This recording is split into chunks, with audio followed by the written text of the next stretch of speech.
তুলে ধরবো মহিলাকে ধর্ষণ করে খুনের অভিযোগ। নোদাখালীর ঘটনা, মহিলাকে ধর্ষণ করে খুনের অভিযোগ। দক্ষিণ 24 পরগনার নোদাখালীর ঘটনা, খুনের অভিযোগ আনছেন স্থানীয়রা। ইতিমধ্যেই ঘটনাস্থল ঘিরে রেখেছে নোদাখালী থানার পুলিশ। এই মুহূর্তে ফার্স্ট ব্রেক কলকাতা টিভিতে আপনাদের জানিয়ে রাখবো, নোদাখালীতে মহিলাকে ধর্ষণ করে খুনের অভিযোগ করছেন স্থানীয় বাসিন্দারা। ইতিমধ্যেই গোটা ঘটনাস্থল ঘিরে রেখেছে পুলিশ। শুভ্রজিৎ চক্রবর্তী রয়েছেন সরাসরি ঘটনাস্থল থেকে। শুভ্রজিৎ, এই মুহূর্তে সেখানে কি পরিস্থিতি, ঠিক কি ঘটনা ঘটেছে, স্থানীয় বাসিন্দারা কি অভিযোগ করছে?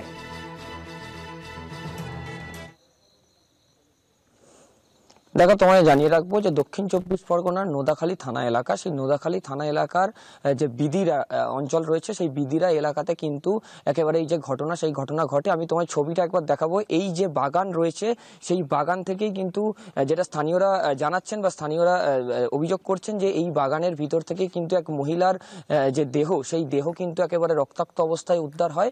এবং স্থানীয় একজন, তিনি প্রথম কোনো শব্দ শুনতে পান, সেই মহিলার শব্দ হয়তো শুনতে পেয়েছেন এবং সেই শব্দ শুনতে পেয়েই কিন্তু তিনি কিন্তু নোদাখালী থানায় খবর দেন। এবং নোদাখালী থানায় খবর দেওয়ার পরেই কিন্তু পুলিশ প্রথম পর্যায়ে এসে সেই মহিলাকে উদ্ধার করেন এবং উদ্ধার করে হাসপাতালে নিয়ে গেলে চিকিৎসকরা মৃত বলে ঘোষণা করেন। এবং স্থানীয়রা যেটা জানাচ্ছেন যে সেই মহিলাকে কিন্তু ধর্ষণ করে খুন করা হয়েছে, এমনই কিন্তু অভিযোগ করছেন স্থানীয়রা। এবং তারা যেটা জানাচ্ছেন, মহিলাকে একদিকে যেমন রক্তাক্ত অবস্থায় পাওয়া গেছে, অন্যদিকে মহিলাকে যে যখন উদ্ধার করা হয়েছে তিনি কিন্তু অর্ধনগ্ন অবস্থায় ছিলেন। সেই কারণেই মূলত তারা ধর্ষণ এবং খুনের যে অভিযোগ, সেই অভিযোগ তারা আনছেন। ইতিমধ্যেই ঘটনাস্থলে পুলিশ পৌঁছে গোটা এলাকা কিন্তু একেবারে, এই যে আমি আরেকবার তোমার ছবিটা দেখাবো, এই যে বাগানটি, গোটা বাগানটি কিন্তু একেবারে ঘিরে রাখা হয়েছে। এবং পুলিশ সূত্রে যেটা খবর পাওয়া যাচ্ছে যে এই বাগানের সংলগ্ন একটি বাড়ি রয়েছে, সেই বাড়িটি কিন্তু ইতিমধ্যেই একেবারে সিল করে দেওয়া হয়েছে এবং বাড়ির মধ্যে একজন যিনি ছিলেন তাকে কিন্তু একেবারে আটক করা হয়েছে বলে পুলিশ সূত্র মারফত খবর পাওয়া যাচ্ছে। যদিও যেটা জানা যাচ্ছে যে ইতিমধ্যেই জিজ্ঞাসাবাদের জন্য, যেহেতু তিনি পাশেই তার বাড়ি, সেই কারণেই কিন্তু জিজ্ঞাসাবাদের জন্য তাকে আটক করা হয়েছে বলে খবর। একদম তোমাকে যে বাড়িটি আমি দেখাচ্ছি এই মুহূর্তে, সেই বাড়ি কিন্তু ইতিমধ্যেই সিল করা হয়েছে এবং একজনকে ইতিমধ্যেই জিজ্ঞাসাবাদের জন্য আটক করা হয়েছে। এবং যারা স্থানীয় রয়েছেন তাদের সাথে আমি একবার কথা বলার চেষ্টা করব, তাদের মূলত কি অভিযোগ, সেই অভিযোগ কিন্তু একবার আমি তাদের থেকে জেনে নেব যে তারা কি বলছেন বা তাদের কি অভিযোগ রয়েছে। আপনি তো যেটা বলছেন আপনি ওনার আত্মীয় হন, কি হয়েছিল ঘটনাটি? ঘটনা হচ্ছিল সন্ধ্যার সময় দোকানে এসেছিল এবং দোকান আসার সময় পথে এখান থেকে ধরে নিয়ে গেছে বাড়ির মধ্যে, নিয়ে এবার বাগানে করেছে। ঠিক রক্তাক্ত অবস্থায় যখন আমরা জানতে পারলাম, রক্তাক্ত অবস্থায় সেখানে পড়ে আছে। মানে রক্তাক্ত অবস্থায় ছিল, ধর্ষণ আপনারা করছেন কেন? ধর্ষণ দেখলাম যে তার কোনো গায়ে কোনো ছিল না, পোশাক ছিল না, পুরো উলঙ্গ অবস্থায় ছিল, অবস্থায় ছিলেন। বডিতে কি কোনো চোট বা কিছু? চোট বলছে, মুখে দেখলাম রক্ত জমে আছে, মুখে দেখতে দেখলাম রক্ত জমে আছে আর পুরো ফুলে আছে আর কি। আপনারা কি থানায় খবর দিয়ে পুলিশ এসেছে? পুলিশ এসছে, হ্যাঁ পুলিশ এসছে এবং এখান থেকে একজনকে ধরে নিয়ে গেছে এবং ঘরটাকে করে সিল করে দিয়ে গেছে। থানায় কি আপনারা অভিযোগ জানিয়েছেন এখন পর্যন্ত, লিখিত কোনো অভিযোগ? হ্যাঁ জানি, সেই বাড়ি থেকে লিখিত নিয়ে গেছে না। দেখো, একেবারে তুমি শুনলে, তিনি কিন্তু একেবারে মৃতার আত্মীয়। তিনি যেটা জানাচ্ছেন যে সন্ধ্যা নাগাদ তিনি যখন দোকানে যাচ্ছিলেন, স্থানীয় বাড়ি থেকে 2 মিনিট দূরত্বে একেবারে এই ঘটনা, সেই ঘটনা কিন্তু ঘটে।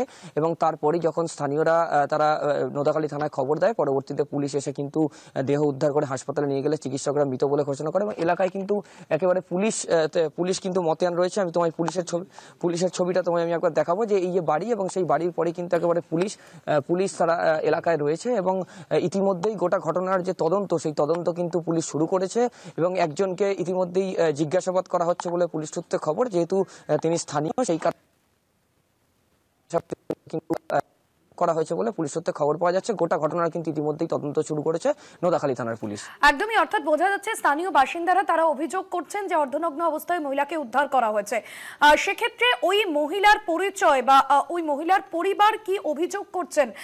তিনি কি এই এলাকারই বাসিন্দা?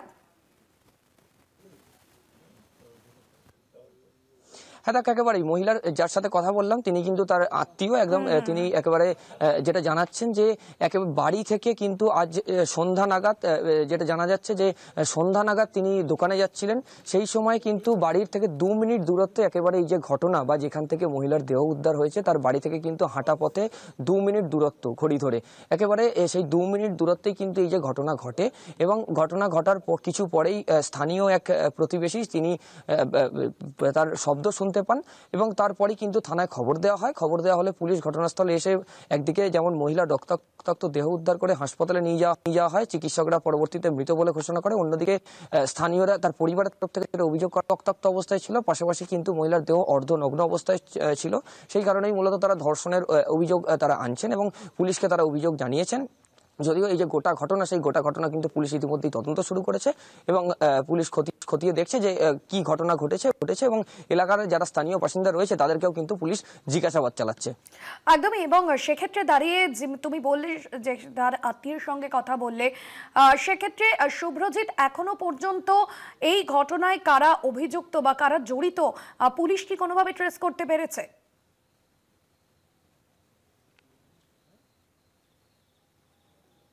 দেখো, এখনো পর্যন্ত কিন্তু পুলিশ যেহেতু স্থানীয়দের জিজ্ঞাসাবাদ চালাচ্ছে এবং এই যে এলাকা, সেই এলাকায় কিন্তু পুলিশ সমস্ত মানুষকেই জিজ্ঞাসাবাদ করছে এবং পরিবারের লোকজন তারা কিন্তু যেহেতু ঘটনা জানেন না, তবে তারা কাউকে সেইভাবে সন্দেহ তারা করতে পারছেন না বা কে করেছে এই কাজ সেরকম বলতে পারছেন না। কিন্তু যে জায়গায় ঘটনা ঘটেছে, আমার পিছনে এই যে বাগানটি, সেই বাগানটিতেই কিন্তু এই জায়গায় হওয়ার পরে বাড়ি, সেই বাড়িটি কিন্তু পুলিশ সিল করেছে এবং বাড়ির একজনকে কিন্তু ইতিমধ্যেই আটক করেছে এবং তাকে জিজ্ঞাসাবাদ করে পুলিশ এটাই জানতে চাইছে যে তিনি কোনো শব্দ, সেই ঘটনার যে শব্দ, সেই ঘটনার শব্দ পেয়েছিলেন কিনা, বা তিনি যদি শব্দ পেয়ে থাকেন সেক্ষেত্রে তিনি পুলিশকে কেন খবর দেননি। এই সমস্ত বিষয় কিন্তু পুলিশ ইতিমধ্যে গোটা ঘটনা তদন্ত করে বা খতিয়ে দেখে সেই ঘটনাটি কি ঘটেছিল, কে বা কারা এই ঘটনার সাথে জড়িত, সেই সমস্ত বিষয় কিন্তু পুলিশ জানার চেষ্টা করছে।